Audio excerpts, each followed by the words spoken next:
नमस्कार, खबर उत्तराखंड देख रहे हैं आप और मैं हूं आपके साथ सपना दीपक मंतेशिया। बुलेटिन का आगाज करेंगे ह्यूमन मेटानिमो वायरस यानी कि HMVP को लेकर स्वास्थ्य महानिदेशालय की ओर से आदेश जारी होने के बाद दून अस्पताल प्रबंधन हरकत में आ गया है। बता दें, दून मेडिकल कॉलेज के प्राचार्य से अधिकारियों की आपात बैठक बुलाई गई है। दोनों अस्पताल के चिकित्सा अधीक्षक डॉक्टर अनुराग अग्रवाल ने बताया कि सीजनल इन्फ्लुएंजा और HMVP वायरस को लेकर अस्पताल में तैयारी पूरी है।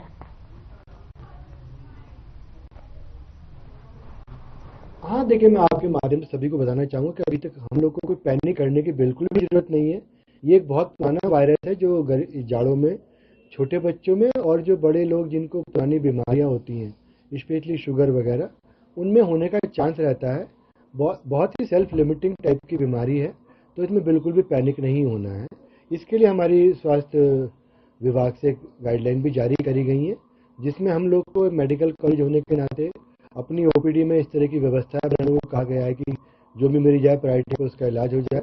साथ ही कुछ बेड रिजर्व करने के लिए भी बात हुई है।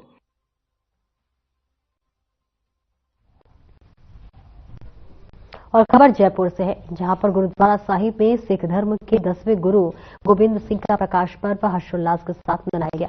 इस दौरान गांव के सिंह सभी गुरुद्वारा साहिब में भी दीवान साहिब सजाकर ग्रंथी द्वारा सुखमणि पाठ साहिब का जाप किया गया और गुरु के जीवन पर प्रकाश डाला गया और उसके बाद लंगर का प्रोग्राम किया गया।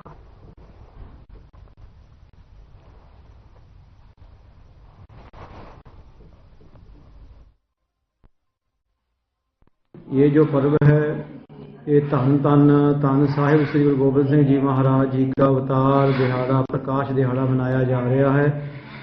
ये ऑल वर्ल्ड में ही हर जगह जहां भी गुरु नानक नाम लेवा सिख रहते हैं वहां मनाया जाता है, क्योंकि ना कहूं तब की, ना कहूं जब की, ना अब बात कहूं मैं तब की, अगर ना होते गुरु गोबिंद सिंह सुन्नत होती सब की। क्योंकि ये बहुत बड़ा प्रकाश दिहाड़ा है।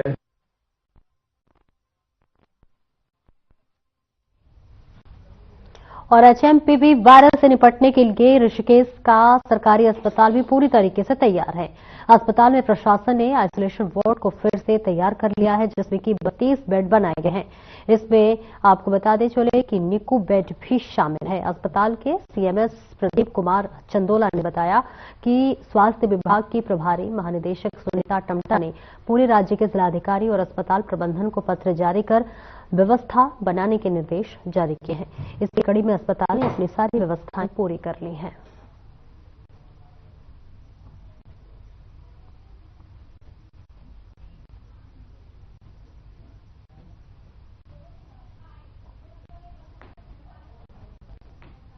ये वायरस ह्यूमन मेटानिमो वायरस नाम का वायरस है और इसकी बीमारी पहले जो है चाइना में रिपोर्ट हुई है और इसको लेकर हमारे देश में भी जो है एडवाइजरी जारी की गई है। ये जैसे इन्फ्लुएंजा या जुकाम वाले जो वायरस होते हैं उसी तरह का वायरस है और इस बीमारी में लक्षण भी उसी जुकाम, छींक आना, इसी तरह के लक्षण होते हैं। और लेकिन ये बीमारी जो है स्वतः जो है 5-6 दिन के भीतर जो है ठीक हो जाती है, तो इसमें घबराने की जरूरत नहीं है।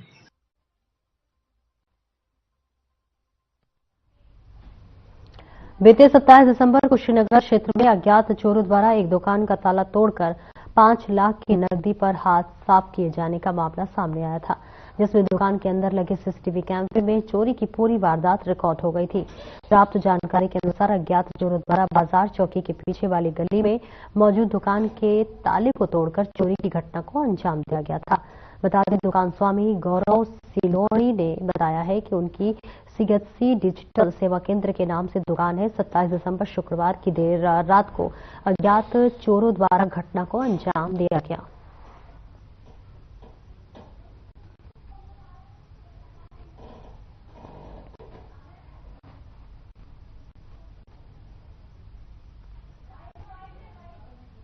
धारीदार एक लोहा टाइप का, एक सरिया टाइप का था जिससे उसने ताले तोड़े। वो उसके हाथ में था, उसने साइड में रखा और उसके बाद वो एंटर हुआ और जितना यहाँ पे कैश लगा हुआ सर तकरीबन 4 से 5 लाख रुपए, एग्जैक्ट अमाउंट मुझे भी नहीं पता है, बट तकरीबन 4 से 5 लाख के बीच का ही है। और उसकी पूरी फुटेज मेरे पास है अवेलेबल, जो मैंने पुलिस प्रशासन को भी दे चुका हूँ पेन ड्राइव में। और मेरा एक कैमरा DSLR कैमरा था कैनन का, वो भी वो लेके चले। श्रीनगर बाजार में स्थानीय व्यापारी की दुकान पर एक चोरी की घटना हुई थी, जिसमें कुछ अज्ञात व्यक्तियों द्वारा चोरी को अंजाम दिया गया है। इसमें स्थानीय कोतवाली श्रीनगर में अभियुक्तों के विरुद्ध अभियोग पंजीकृत किया गया है और टीमें गठित कर दी गई हैं और शीघ्र ही इसमें अनावरण किया जाएगा। कुछ इनपुट्स भी प्राप्त हुए हैं जैसे CCTV फुटेज और अन्य माध्यम से, तो शीघ्र ही जो है घटना को खुलासा कर लिया जाएगा और अभियुक्तों को शीघ्र ही गिरफ्तार किया जाएगा। इसने जांच पड़ताल शुरू कर दी है, जो चोर है उनको आइडेंटिफाई कर दिया है और 4 से 5 लाख रुपए का लगवा के कैश पर। और रात की घटना है, उस दिन लाइट भी नहीं थी, बारिश हुई थी, उस मौके का फायदा उठाते जो है चोरों ने जो है इस वारदात को अंजाम दिया। और खबर जसपुर से है, जहां पर गढ़वाली बस्ती में तुमरिया और भोगपुर जलाशय से आए सीलिंग के पानी से बस्ती वासियों का जो है पिछले लंबे समय से अनेक दिक्कतों का सामना करना पड़ रहा है, जिसके चलते बस्ती वासियों का रास्ता और मकान की दीवारें कटकर गिरने लगी हैं। इसे लेकर विभाग को पत्र सौंपा गया था, परंतु कोई कार्रवाई नहीं हुई है। इसे लेकर बस्ती वासियों ने जानकारी देते हुए बताया है कि गांव भोगपुर फॉर्म में गढ़वाली बस्ती स्थापित है, जिसमें जलाशय के सीलिंग का पानी आता रहता है, जिसकी बस्ती के रास्ता एवं बस्ती वासियों के मकान की दीवारों का कटान हो रहा है और बस्ती वालों को अनेक दिक्कतों का सामना करना पड़ रहा है। जसपुर से तस्वीरें दिखा रहे जलाशय से आए सीलिंग के पानी से परेशानी हो रही है। बस्तीवासियों ने शिकायत की है, जहां समस्याओं के समाधान को लेकर मांग की जा रही है। तस्वीरें इस वक्त आपकी टीवी स्क्रीन पर है, जहां पर समस्याओं को लेकर लगातार समाधान की मांग की जा रही है, लेकिन इनकी समस्याएं जो है वो समाधान उनका नहीं हो पा रहा है, जिसके लिए लगातार जो ग्रामीण है वो परेशान होते हुए नजर आ रहे हैं। जलाशय से आए दिन सीलिंग के पानी से जो लोग हैं वो परेशान होते हुए नजर आ रहे हैं। जो फसलें हैं वो भी कहीं ना कहीं उसको भी दिक्कतों का सामना करना पड़ रहा है। बस्ती वासियों ने लगातार समस्या के समाधान की गुहार लगाई है, लेकिन इनकी समस्याएं सुनी नहीं जा रही। कई बार बस्ती वासियों ने शिकायत की है, लेकिन इनकी शिकायत नहीं सुनी जा रही है। समस्याओं को लेकर लगातार ग्रामीण कई तरह की दिक्कतों का सामना करते हुए नजर आ रहे हैं। तस्वीरें आपको दिखा रहे हैं, जहां पर जलाशय से आए पानी से लोग लगातार कई तरह की उन्हें परेशानियां हो रही है, दिक्कतें हो रही हैं। कई बार इसके लिए शिकायत भी की जा चुकी है, लेकिन इन ग्रामीणों की शिकायत, इन ग्रामीणों की गुहार को सुनने वाला फिलहाल कोई नहीं है, जिस वजह से लगातार इन्हें कई तरह की दिक्कतों का सामना करना पड़ रहा है।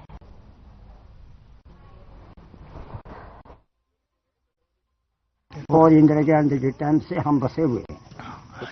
हाँ, जसपुर क्षेत्र भोगपुर आई फार्म है और 15-16 घर हैं, 15-16 घर हैं।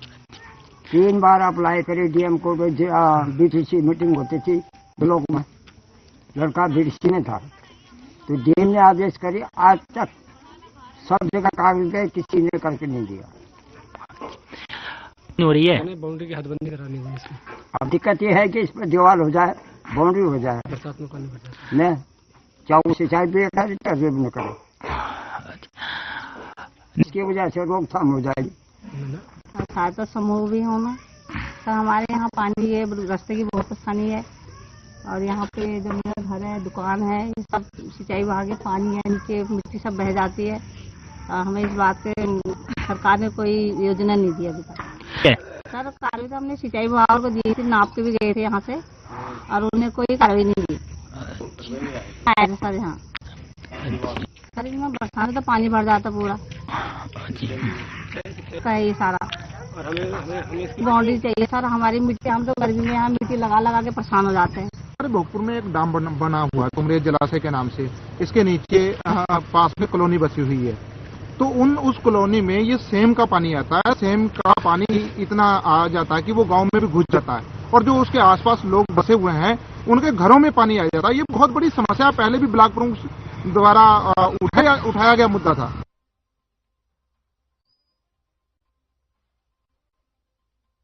एक छोटे से ब्रेक के लिए रुकेंगे, फौरन हाजिर होते हैं।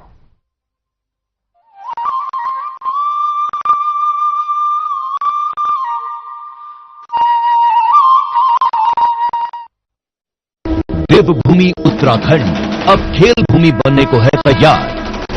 पहली बार राष्ट्रीय खेलों के आयोजन से उत्तराखंड बनाएगा नई पहचान। 28 जनवरी से 14 फरवरी 2025 तक आयोजित होने वाले नेशनल गेम्स की तेजस्विनी मशाल और शुभंकर मौली देश भर के खेल प्रेमियों को लुभा रहा है।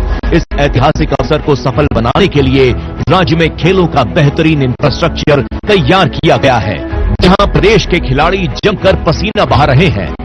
38वें राष्ट्रीय खेलों में एथलेटिक्स, हॉकी, साइकिलिंग जैसे 35 से ज्यादा खेलों में देश भर के करीब 10,000 खिलाड़ी अपना हुनर दिखाएंगे। राष्ट्रीय खेलों के आयोजन से उत्तराखंड की खेल प्रतिभाओं को एक नया मंच मिलेगा। प्रदेश में स्पोर्ट्स इकोसिस्टम तैयार होगा, जिससे खेलों के प्रति ज्यादा से ज्यादा युवाओं का रुझान बढ़ेगा। राष्ट्रीय खेलों से चमकेगा उत्तराखंड, खेलेगा उत्तराखंड, जीतेगा Uttarakhand. Through constant innovation, the group provides its clients with value-added, environment-friendly products. We are committed to provide quality products and services at optimum cost with a continuous improvement in the quality management system. Producing high-value paper making us India's largest producer of branded papers, fine papers and packaging broad segments. Focused on customers in all our operations. Hence, extensive investments are made towards people and people practices. KRPL world's leading eco-friendly paper from agro residue.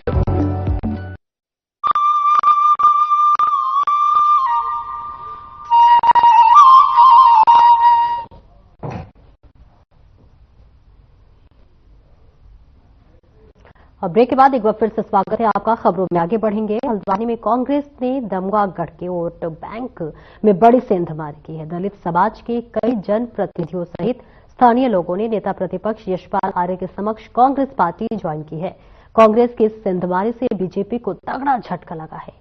Joining करने वालों में वरिष्ठ जनप्रतिनिधि हेमा देवी और पार्षद प्रत्याशी ने अपने समर्थकों के कांग्रेस ज्वाइन की गई है, जहां पर नेता प्रतिपक्ष यशपाल आर्य ने कहा कि अनुसूचित एवं दलित समाज का भला हमेशा कांग्रेस ने किया है, इसलिए अनुसूचित समाज के जनप्रतिनिधियों और लोग लगातार कांग्रेस के साथ जुड़े हुए और इससे कांग्रेस को निकाय चुनाव में बड़ी मजबूती मिलेगी। वहीं कांग्रेस ज्वाइन करने वाली हेमा देवी ने कहा कि कांग्रेस में उनके घर वापसी हो गई है, अब वे कांग्रेस के लिए निकाय चुनाव के लिए दिन रात मेहनत करेंगे। हेमा देवी एक सामाजिक कार्यकर्ता भी हैं और महिलाओं के लिए लगातार उनके अधिकारों के लिए संघर्ष करती रही हैं और किन्हीं कारणों से उन्होंने कांग्रेस से अलग हो गई थी। आज उन्होंने घर वापसी की है और जो हमारी निर्दलीय प्रत्याशी है मीना देवी दमा ढुआ से, उन्होंने भी आज कांग्रेस में सम्मिलित हुई है। पूरा परिवार कांग्रेस में सम्मिलित हुआ है। इस रूप से जो हमारा अनुसूचित जाति समाज है और जो महिलाएं हैं बहुत जागरूक हो चुकी हैं, अपने अधिकारों के बारे में जानती हैं और हमें इसके पक्ष में खड़ा होना है ये भी जानती हैं। इसी बात को देखते हुए उन्होंने आज कांग्रेस में सम्मिलित हुई हैं। मजबूती से लड़ाएंगे और आज मैं अपने इंद्रपाल आर्य हमारे जिला अध्यक्ष हैं, उनके नेतृत्व में जुड़ी हूँ। मैं नाराज होकर चली गई थी तो उन्होंने मुझे मना लिया है। वार्ड नंबर 36 से मैं मीना देवी पार्षद प्रत्याशी हूँ। मैं जनता की आवाज से उठी हूँ, निर्दलीय हूँ। जनता की मैंने 16-17 साल सेवा करी है, जन सेवक रही हूँ। सामाजिक कार्यों में अहम भूमिका निभा रखी है मैंने और जनता की आवाज से ही उठी हूँ और मुझे पूरा भरोसा है अपनी जनता पे कि मुझे जिता के सीट पे बिठाएंगे, नगर निगम का पार्षद बनाएंगे। जो कार्य जो नहीं हो पाए हैं, जो कार्य अधूरे हैं, वो कार्यों को मैं निष्ठा से और जनता के सहयोग से पूरा करूंगी। और भीमताल में नगर पालिका चुनाव में अपने प्रत्याशी को जिताने के लिए कांग्रेस के पूर्व विधायक संजू आर्य ने कार्यकर्ता के साथ कांग्रेस कार्यालय में बैठक की और इस मौके पर उन्होंने कहा कि जिस तरह से पर्यटन, रोजगार, स्वास्थ्य सेवा इस सरकार में अभी भी आगे नहीं बढ़ पाई है, युवा आज भी बेरोजगार है। पर्यटन के नाम पर अभी भी इस क्षेत्र को विकसित किया जाना जरूरी है। साथ ही व्यापारियों को अतिक्रमण के नाम पर डराने का काम किया जा रहा है, लेकिन वर्तमान सरकार में बैठे लोग इस ओर ध्यान नहीं दे रहे हैं।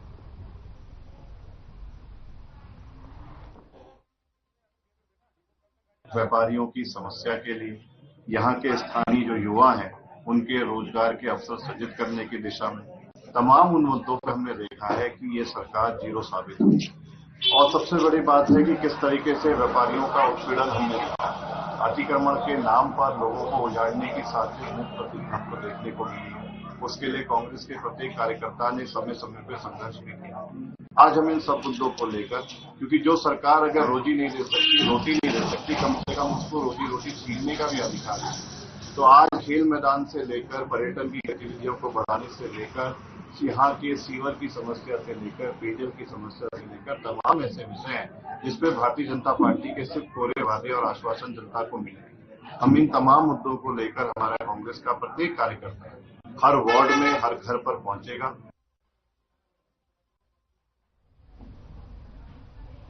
रुकेंगे एक छोटे से ब्रेक के लिए, फौरन हाजिर होते हैं।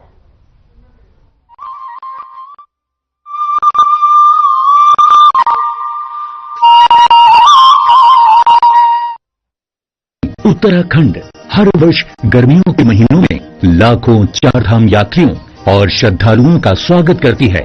सर्दियों में धामों के कपाट बंद हो जाते हैं, लेकिन इस दौरान भी चार धामों की पूजा अर्चना उनके शीतकालीन प्रवासों में अनवरत की जाती है, जहां बड़ी संख्या में तीर्थयात्री दर्शन के लिए आते हैं। ऊखीमठ के ओंकारेश्वर मंदिर में बाबा केदारनाथ, पांडुकेश्वर के योग ध्यान बद्री मंदिर में बद्री विशाल जी, खरसाली के यमुना मंदिर में मां यमुना और मुकबा के मुखी मठ मंदिर में मां गंगा का शीतकालीन प्रवास होता है।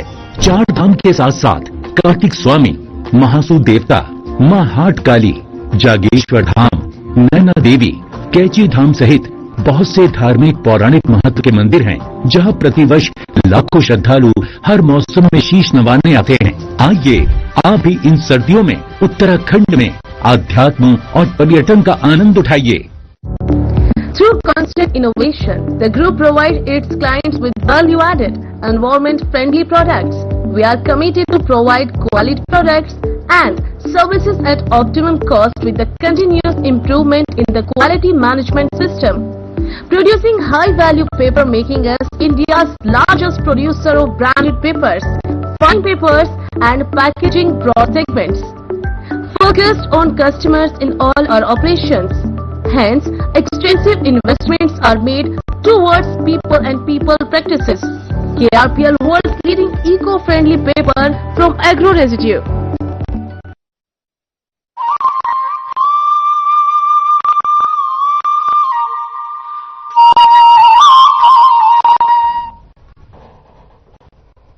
अब ब्रेक के बाद एक बार फिर से स्वागत है आपका। खबरों में आगे बढ़ेंगे। उत्तराखंड में मौसम विभाग ने 11 और 12 जनवरी को बारिश और बर्फबारी का पूर्वानुमान जारी किया है। विभाग ने सभी पर्वतीय और मैदानी इलाकों में हल्की मध्यम बारिश की उम्मीद जताई है। साथ ही 3000 मीटर से अधिक ऊंचाई वाले क्षेत्रों में बर्फबारी के आसार भी बने हुए हैं। मौसम विज्ञान केंद्र देहरादून के निदेशक डॉक्टर विक्रम सिंह ने बताया कि 3 से 4 दिन मौसम साफ रहेगा और 11 व 12 जनवरी को मौसम में बदलाव देखने को मिल सकता है।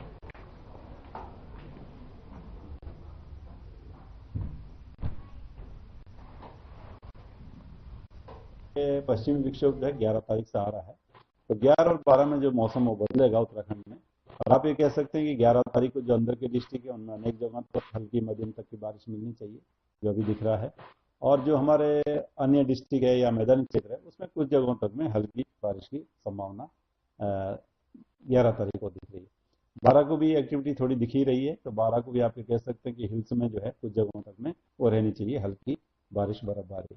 जहां तक बर्फबारी का सवाल है तो वो 3000 मीटर या उससे अधिक ऊंचाई के जो क्षेत्र हैं उसके आसपास ही रहेगी, बहुत नीचे नहीं आ पाएगी क्योंकि तापमान बहुत कम हो नहीं रहे। ठीक है,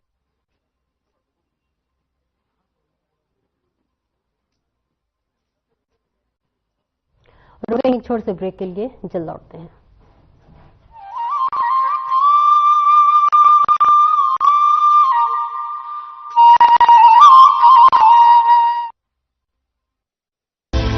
विंटर टूरिज्म का बेहतरीन केंद्र है उत्तराखंड। जहां नजर उठाएं प्राकृतिक सौंदर्य ही पाएं।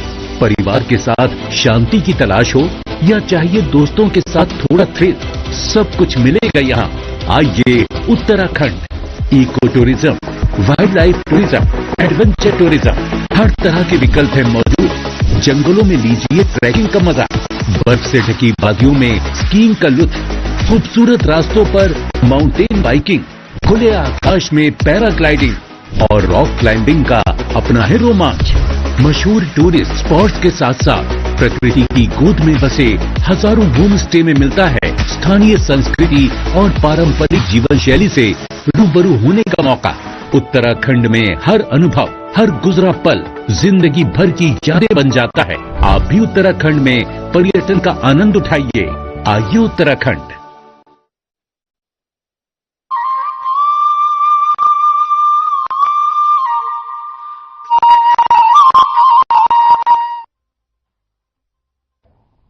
ब्रेक के बाद एक बार फिर से स्वागत है आपका। खबरों में आगे बढ़ेंगे। उत्तराखंड विधिक सेवा प्राधिकरण नैनीताल और जिला न्यायाधीश देहरादून के दिशा निर्देश में साइबर सुरक्षा अभियान के तहत जागरूकता अभियान शुरू किया गया है।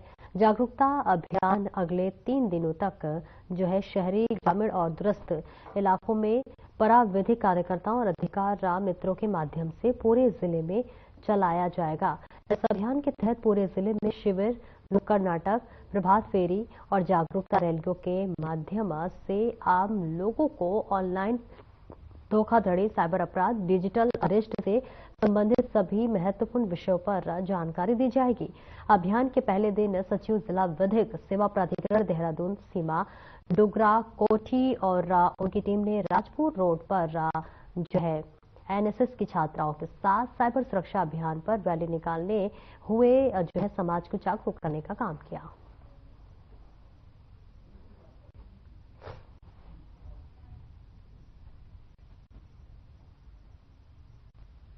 देखिए, राज्य विधिक सेवा प्राधिकरण और माननीय जिला न्यायाधीश देहरादून के दिशा निर्देशन में जिला विधिक सेवा प्राधिकरण देहरादून द्वारा आज से 3 दिन के लिए साइबर सुरक्षा अभियान की शुरुआत की जा रही है।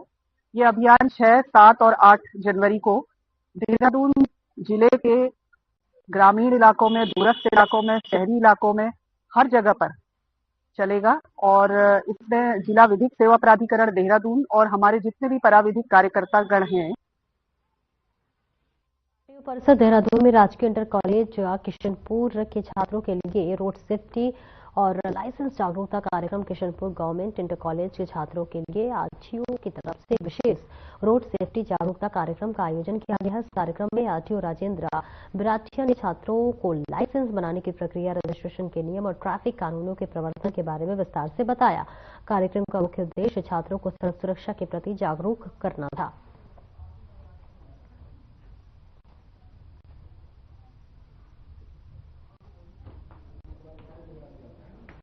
देखिए, आज हमने किशनपुर गवर्नमेंट इंटर कॉलेज के बच्चों को कार्यालय में बुलाया और इनको कार्यालय में लाइसेंस, हमारे कार्यालय की सड़क प्रणाली के उसमें और रोड सेफ्टी कार्यक्रम, उसके बारे में इनको आज अवेयरनेस प्रोग्राम चलाया गया है, जिसमें लाइसेंस किस प्रकार से बन सकता है, हमारे कार्यालय की क्या क्या प्रक्रियाएं हैं, कैसे रजिस्ट्रेशन हो सकते हैं, क्या क्या इन्फोर्समेंट की जो हमारी गतिविधियां हैं उस पर क्या क्या ऑफेंस हो सकते हैं, और रोड सेफ्टी के जो प्रमुख हमारे ऑफेंस है उन पर क्या क्या हमने जुर्माने और क्या क्या उस पर कार्रवाई हम इन्फोर्समेंट में करते हैं।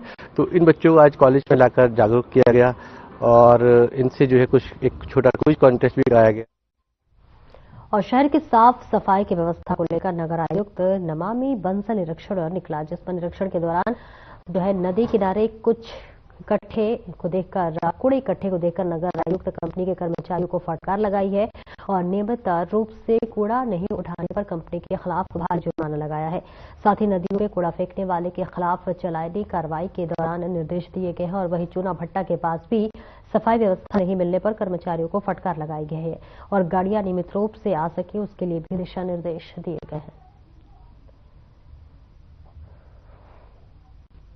वार्ड हैं जो कि वाटरग्रिड कंपनी के पास थे, उनके क्षेत्र के काफी शिकायतें प्राप्त हो रही थी और हमने जो टोल फ्री नंबर भी निगम की ओर से जारी किया है उस पर भी कुछ स्थानीय रेजिडेंट्स की शिकायत थी कि कूड़ा उठान प्रॉपर्ली नहीं हो रहा है और इसी को चेक करने के लिए, इसी का निरीक्षण करने के लिए स्पॉट पर आकर के इसको देखा गया है और वास्तविकता में ये पाया गया कि जो कंपनी है वो व्हीकल मूवमेंट्स जो हम ट्रैक करते हैं उसके अनुसार व्हीकल कवर कर रहा है क्षेत्र को, लेकिन कूड़ा उठान में लापरवाही बरत रहे थे और उसके क्रम में इन लोगों के पर हैवी पेनल्टीज लगाने का निर्णय लिया गया है। अल्मोड़ा पुलिस और एसओजी की संयुक्त टीम ने गंगा नाथ मंदिर एनटीटी के पास चेकिंग के दौरान 12-13 ग्राम स्मैक के साथ एक युवक को गिरफ्तार किया है। बरामद स्मैक की कीमत 3,63,900 आंकी गई है। पुलिस ने संदिग्ध गतिविधियों के आधार पर युवक को रोका और तलाशी के दौरान उसके कब्जे से स्मैक बरामद हुई।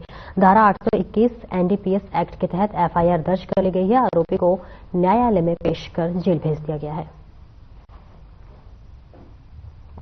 और एसओजी की टीम द्वारा संयुक्त चेकिंग के दौरान गंगानाथ मंदिर एनटीटी में एक व्यक्ति अंकित, जो कि बागेश्वर का रहने वाला है, तो 12 ग्राम से अधिक स्मैक के साथ पकड़ा गया और उसके विरुद्ध आवश्यक कार्रवाई की जा रही है।